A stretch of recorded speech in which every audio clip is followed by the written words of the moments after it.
Iqiniso elimsulwa. Uma uthole ugqogqozi kuGuyton efungwa njengongqongqoshe, konakele engqondweni yakho ayikho ilogic. Futhi ngokusobala awukayisebenzisi ingqondo yakho. Izizathu yilezi. Uma usohlwini lwe-credit bureau, awukwazi ukusebenza emisebenzini eminingi yezinkampani ezizimele. Uma unerekhodi lobugebengu, awukwazi ukusebenza embonini ezimele.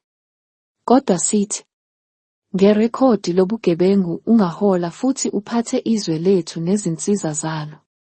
Sitshela zonke izigebengu eziboshiwe ukuthi zinemisebenzi kwezombusazwe ngemva kokuqeda isigwebo. Iqiniso. Okudabukisayo silokhu sisebenzisa lo mthethosisekelo wamanyala, udoti. Izizwe ziyasho ukuthi sizimfene, izithuphethi zangempela. Sifinyelele ezingeni eliphansi kakhulu lokuhlakanipha kanye nezinga eliphezulu lobuwula njengezwe.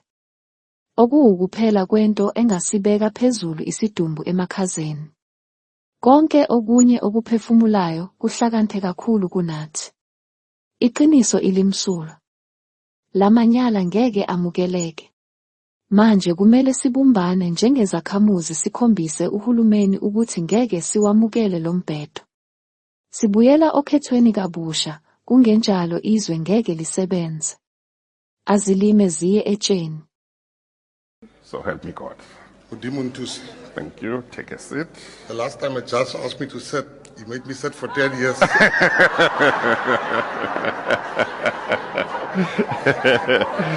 Sign here.